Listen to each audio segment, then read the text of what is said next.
Hello and welcome to this afternoon taste challenge. I gotta say, it's 83 degrees. The warmth is here. We'll have some cold fronts, of course. It'll get chilly again, but the warmth has set in. It has been warm here in the spring of 2018 since the last week of January. So that's when our spring began. The last week of January 2018, around January 24th. I would not be wearing this shirt if I was not broadcasting Southeastern Louisiana University.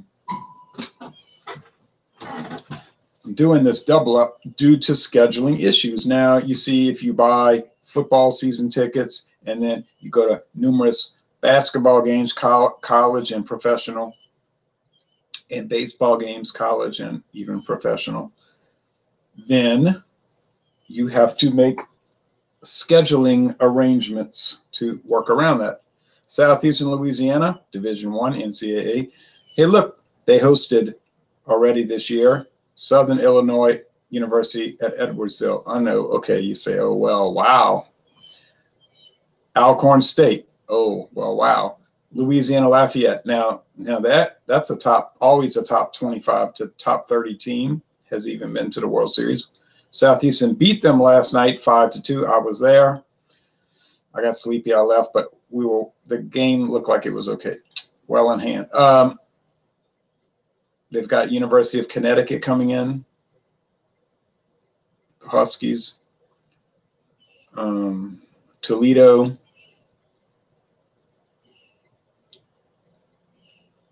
Louisiana State University, LSU Tigers. University of Houston Cougars. Tulane University. So SLU, Southeastern Louisiana, plays top teams. We've already hosted in the past. Indiana, Hoosiers, Mississippi State, Alabama Crimson Tide. Trying to think. I think Brigham Young University. A lot of teams, big, prominent, major conference teams. On with the review, the taste challenge, not the review. Okay, so finally got a day of rest. Been going one thing after the other. Got to go to Knights of Columbus meeting today, so it's just like one thing after the other. Don't get to rest. Cut the grass today. Got under the house. Did some some foundation shoring. So did a bunch of beer reviews. So oh boy, today this is a major showdown in the world of blended whiskey. A major showdown. We have Barton, American whiskey, a blend, introduced in 1949, produced in Kentucky and in Los Angeles, California. So it is a nationwide brand, but I've only seen it in Kentucky, so it may be in your part of the nation, the country. It's not in my part. In fact, I don't know if any Barton branded products we get. We don't get the Barton straight bourbon. We don't get the Barton blended whiskey. We don't get the Barton nothing. But I'm saying that I might turn around tomorrow and see, oh, look, Barton gin. You just don't know. I said that about Fleischmann's. Now I turn around everywhere I turn. Fleischmann's this, Fleischmann's that. So now here's another big one. Beams 8-star. Beams 8-star blended whiskey. Oh, you know who makes this? Beam Suntory, the Jim Beam Company. It's been on the market since 1976. What does that mean, 8-star? I don't know. They're both 80-20 blends, 20% straight whiskey, 80% corn distillate, grain whiskey, grain neutral spirits, whatever you want to call it. Unaged, white lightning is what they're really mixing it with. Distilled and bottled by Kentucky Springs Distilleries, Clermont and Frankfort, Kentucky, USA.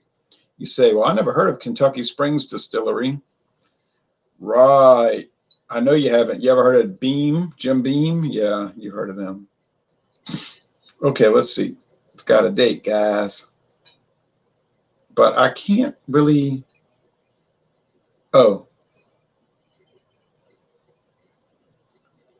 I'm not going to try to figure that out. It says 15. It's from 2015. Oh, well, you know. It used to be 75-25 like Seagram 7. So they were trying to go toe-to-toe with Seagram 7 in their blend ratio. 75% grain neutral spirits, 25% straight whiskey. I guess they just figured we ain't never going to compete with Seagram 7. We'll drop it to the minimum 80-20.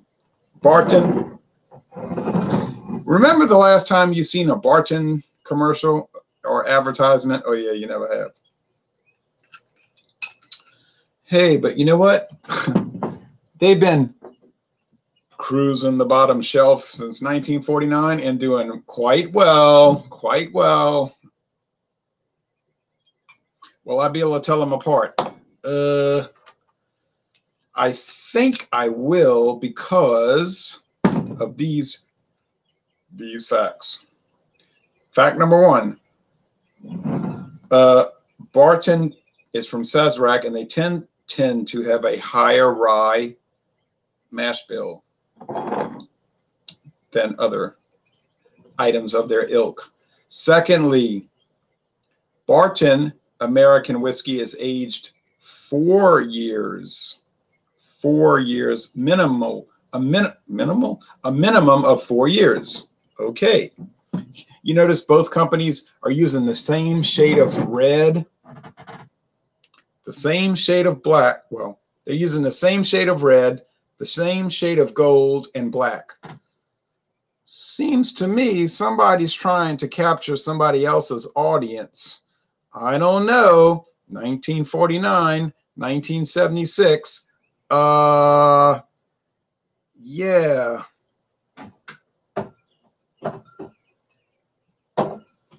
Tomorrow's Friday in Lent. I have Beach Cliff sardines.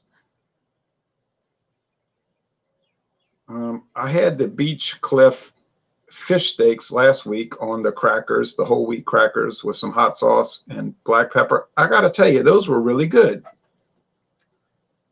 They're from Canada, but they're packaged in San Diego, California, or distributed from San Diego, California by Bumblebee Foods. Not bad. But anyway, all right, so there's Barton. And I was on the distillery tour, and the lady says, then in some year, I don't remember what year, this guy bought the company, and he renamed it Barton, but they said they never knew why they called it Barton, because they said the family wasn't called Barton, and they couldn't figure out what the connection was to Barton. It was almost like he just liked the way it sounded, but there's got to be some reason. But it's one of those things you'll just never know. Okay. We know why Beam is called Beam, because it was the Bim family from Germany who immigrated to the USA in the 1700s. Bim. B-O-H-M. Bim. They didn't want to sound like immigrants. So they changed their name to Beam. Those bottles are not very much alike. You got the standard Sazerac bottle that you'll see in so many stores. Go around these stores, you'll see that Sazerac bottle. It's got that little lip at the bottom. It's smooth, cylindrical. This Beam bottle, though, I don't know. It's got more of a neck and more shoulders on it. No, not much of a lip at the bottom. Interesting, though. Do you get Beams 8-star in your area? We get it here in some limited quantities. It's not real popular. You say, what cheap whiskeys are popular in your town, in your region of America? Heaven Hill, Kentucky whiskey is so big everywhere. I just saw that at Racetrack this morning when I went to buy gasoline. It was $6.19. $6.19 for a bottle. The Beams 8-star was $7.99. I made a special order for that through Matherns, but you know, that's an average price. Barton, I bought that in Frankfort, Kentucky. No, yeah, Frankfort, Kentucky on US Highway 60 westbound. Never saw it before or since. Okay. All right.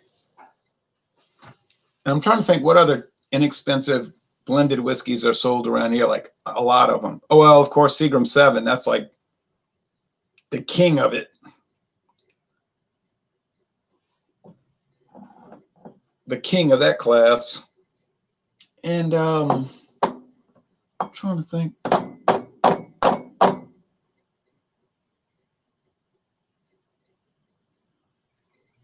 Yeah, it's pretty much the two biggies around here. Seagram 7, number 1. I mean, that's just like the big deal. And Heaven Hill, Kentucky. Blended whiskey. I mean, you just see it everywhere in every kind of bottle design you ever wanted to find.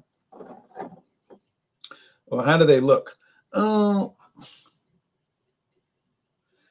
This one's darker than that one, but not by a whole lot, but it's darker. This is more amber, this is more gold. So they're not the same in appearance. Oh, no. Now, I think what's going to break the tie really, though, oh, and by the way, the whiskeys used in the Beams 8-star are aged a minimum of 2 years.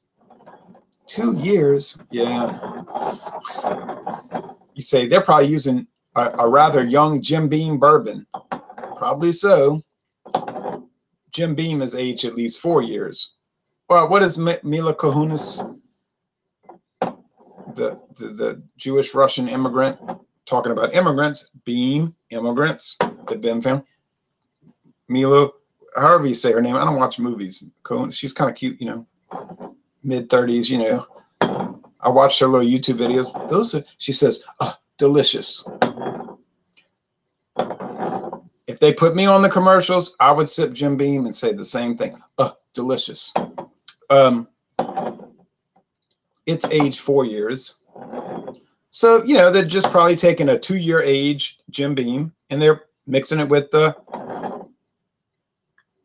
corn whiskey, whatever you want to call it. You can call it 5 different names. They're all the same. And they're making Beams 8-star. Okay. All right. You say, so one is 4-year age and one is 2-year age. Yes. But, and this is important. I think the Beams 8-star has more of a bourbon flavor. If you drink Beams 8-star, it really tastes like, just like bourbon, straight bourbon. It ain't, but it tastes like it. Now, in case you thought straight bourbon required a whole lot, let me get you straight on that. It really doesn't. To be a straight bourbon, it only has to be aged a minimum of 2 years, and that is not that impressive. And it has to be 51% corn, and that ain't that impressive because what do you think the grain distillate is made with? The grain neutral spirits is like 100% corn. And it has to be aged in new, never before used charred oak barrels. What kind of oak? No requirement. So there are, oh, and it can't have any added coloring or flavoring. Okay, so that you say, well, that's not too strict. Get a new barrel, never before used, it's charred. Make sure the whiskey's 51% or more corn. It could be 100% corn, by the way. Doesn't have to be. Age it at least 2 years, and it's straight bourbon whiskey. True story. All right. But Beam goes 4 long years, like Mila says, 4 long years. But not this one. This goes 2 short years. All right. So here we go. Well, now. You like smelling wood? Because if you like to smell charred wood, this is what this smells like. Charred wood, okay? Is it as pronounced as straight bourbon? Not exactly, but it ain't that, it's not that much less pronounced, which is a little quizzical in your mind, right? So you say, well, let's just mix with 80% grain whiskey, corn whiskey. No, it's not even aged. Yeah, but I'm telling you, if you're picking up aroma, it's coming from that bourbon that's put in here, because the grain neutral spirits really doesn't have much aroma and flavor. It has some, but it's minimal, you see. All right, it's just a bulk filler.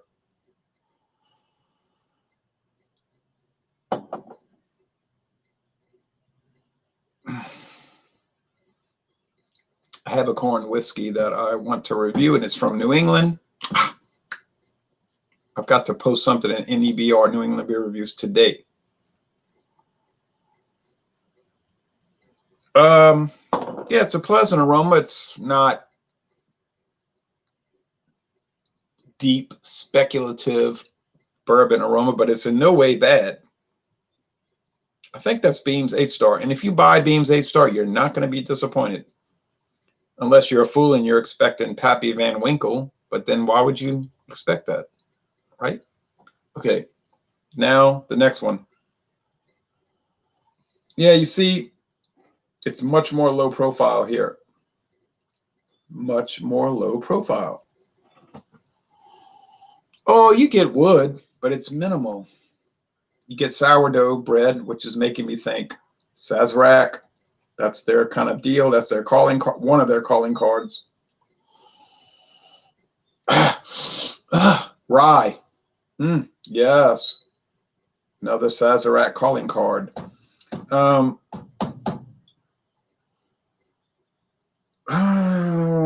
And then they both have like aromas generally associated with whiskey. So fascinating products, considering you can get either bottle for well under $10 a bottle, well under $10. And you thought it was just trash. Wrong, it ain't. Can't get over this weather.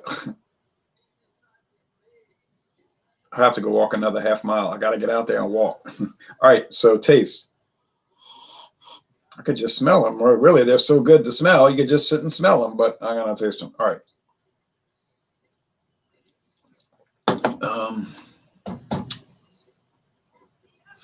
Oh, man.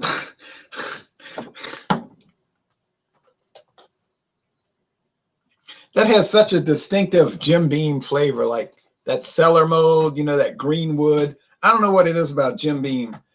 There's something about it. It's just like you can't mistake it, unless I'm wrong right now.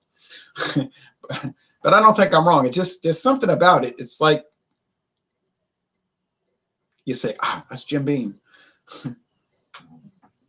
Now, you say, yeah, but that's the Jim Beam that they keep locked up in the attic. That's the child that they keep chained in the attic. I know that. They don't even mention this on the website. But you can't hide, Jim Beam. You can't hide, because I got a bottle in my hand. And I know who makes it. Okay, going on.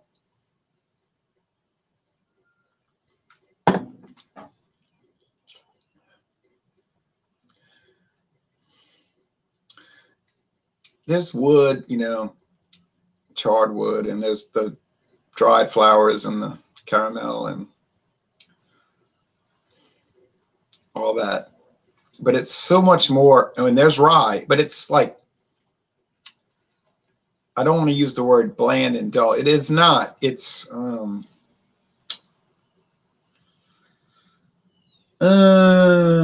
mild.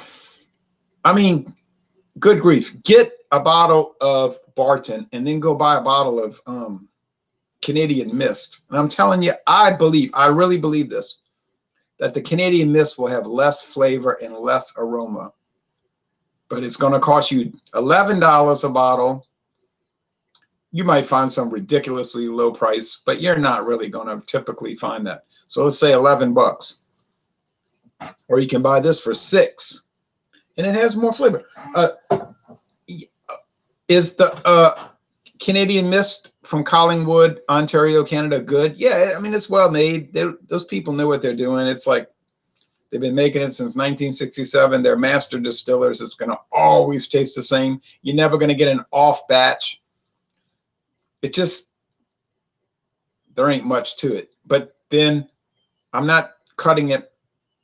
I'm not disparaging it, because if you get on their company's own websites and watch that company's own videos, the truth, watch their own videos and they'll tell you that, well, we make it bland or dull or whatever you say about it, by design. It's created that way by design. Now, so, okay, if you're making it that way and you're doing it on purpose and it's always that way, okay, you know what you're doing. I would like to try the Collingwood. I saw Collingwood. That's like the much more higher level Canadian Mist. Made it the same distillery. I'd like to try that, but I got too much backstock. And then there's a Collingwood Rye, I think. There's a few little odds and end oddball ones. But most everybody just gets the Canadian Mist, you know, like everybody in the world sells that. But this has more flavor, and it's not like super flavorful, but it's pleasant. I mean, it's okay. Oh yeah, well, which one's better? You say, which one's better though? Oh, good question.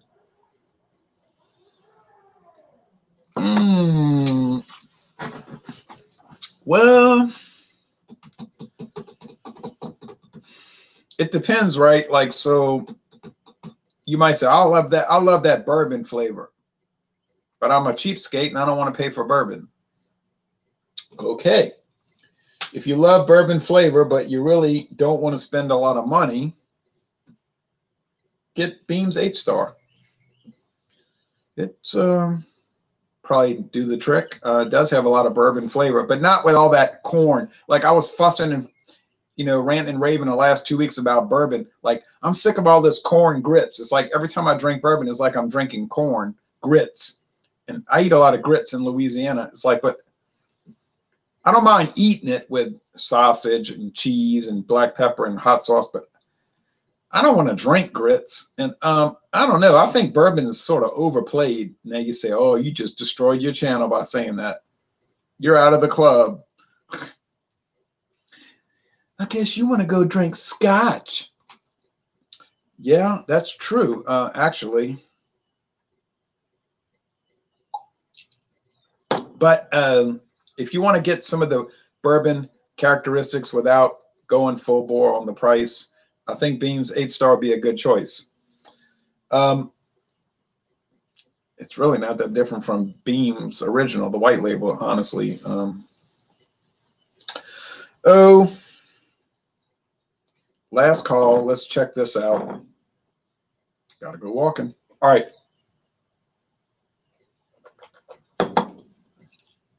I can't drink anymore. I have to go to the Knights of Columbus meeting and do the recording.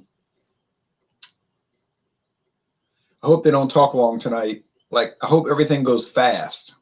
Everybody is succinct. You know what I mean? Like, say what you got to say and say it fast. Let's just clip it along, because I have to be at work for 6 a.m. You know what I mean? Like, let's move it along, people. 100% says William Kepley, where are you at? Well, let me tell you, 100%. He was on last night. They did a hangout on Thomas Meadow 75. They did a whatever you call it, examination of Brooklyn beers, and he did a Brooklyn sour. He did a Bel Air. Well, I never saw a review of Bel Air.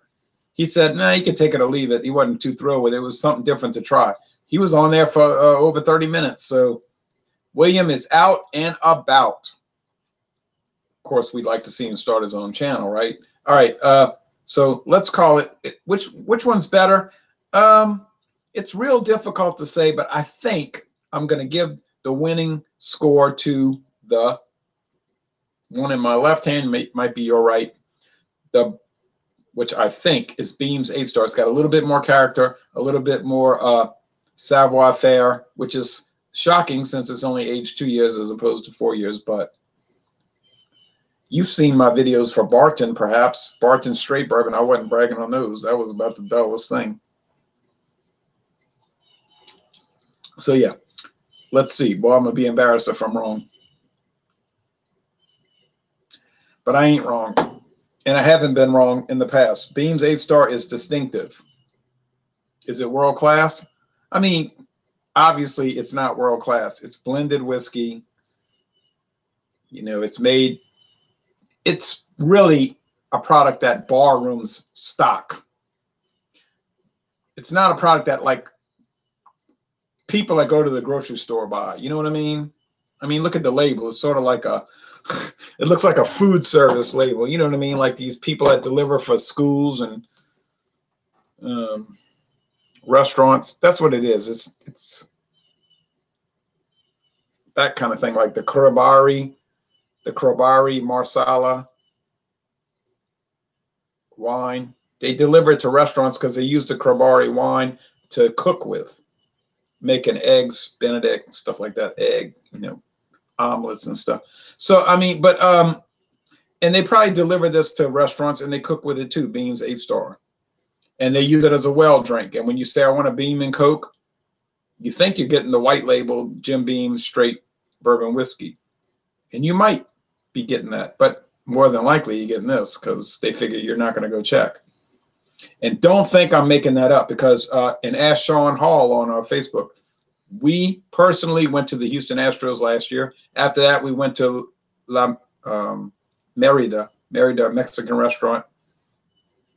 Good food, but don't buy a drink there unless you love getting rid of money. So we're drinking beer, you know, paying way too much. And I said, oh, Sean, look, there's their mixed drink whiskeys, you know. Good grief. T.W. Samuels, same type thing. I said, look at this. They're using T.W. Samuels. You can buy the whole bottle for $7.99 at Winn-Dixie, and they're going to sell those mixed drinks for $8, $9, and that's what they're using. And it's the same thing with Beam's 8-star. That is why it exists, okay? But then you get peculiar people like me, and probably you since you're watching the video, and they'll go to a store and look for it. Or in my case, order it on a special order, and they'll get it, and then they'll review it. So, you know, hey. But for what it is, a cooking highball item, it really is quite good. I mean, I was bragging about it 2 or 3 years ago when I first reviewed it, and I'm still bragging about it. If you're going to drink blended whiskey, and millions of people every day do it, Beam's 8-star might just be, and I'm not calling that, I'm saying it might just be, Beam's 8-star might just be the winner. I mean, the nationwide winner. It's just got something special about it. Okay, what's coming next? Well, I want to do Barton against Seagram 7. Seagram 7 is okay, but it's like so standard. You know what I mean? If you thought the Barton, you saw my description of Barton, it was pretty standard, kind of basic. Seagram 7 is like really basic. Quality, well done. Every bottle of Seagram 7 you'll ever try in your life will always taste exactly the same. On the other hand, it's not exactly an exciting product. Kind of like, well, just think of any mass-produced standard product. You know what I mean? So, but then, of course, it's created to be a mass-produced standard product, right? That's what it's created to be. So I can't get on the internet and say, what, that stuff's so standard. Kraft macaroni and cheese is so standard. Well, what do you think it's created to be? Erudite, incredible. It's like you went to Jack Dempsey's on Poland Avenue in New Orleans. You got their baked macaroni. You thought Kraft macaroni and cheese was going to be like that. Nobody with any sort of intelligence would believe that. So Seagram 7 is perfect for what it's created to be, and what it's created to be is sort of standard, you know. So we're going to do that, and then trying to think. I know I have a feeling there's one more I'm leaving out. I'm trying to think. I don't know. Well, anyway, if I have exhausted the backstock of the opened blended whiskeys, have no fear, because I've got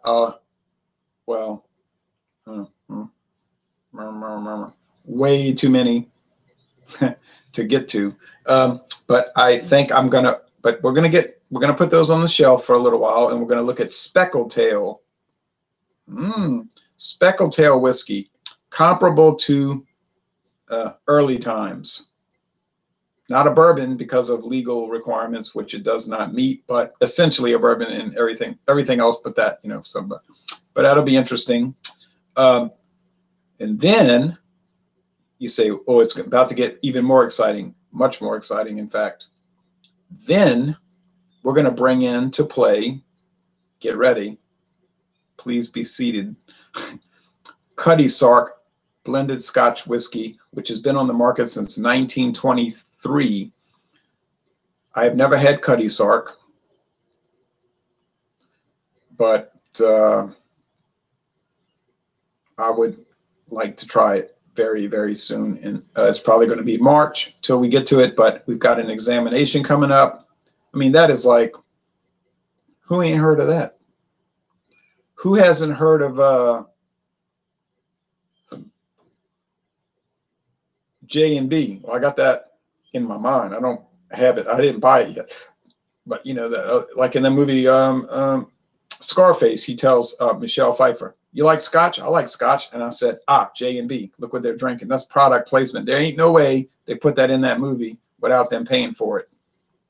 Think about it. All right, anyway, so, and I've never had J&B, but that's famous. So Beam's 8-star wins, but then what's new? It's been winning and winning and winning. It's an incredible bargain for $7.99 a bottle. I mean, an incredible bargain. You just can't get over it. Thanks for watching this video production. The taste challenge is over. Beam's 8-star stood out, and not only that, it won. It was a clear winner. So that's the end.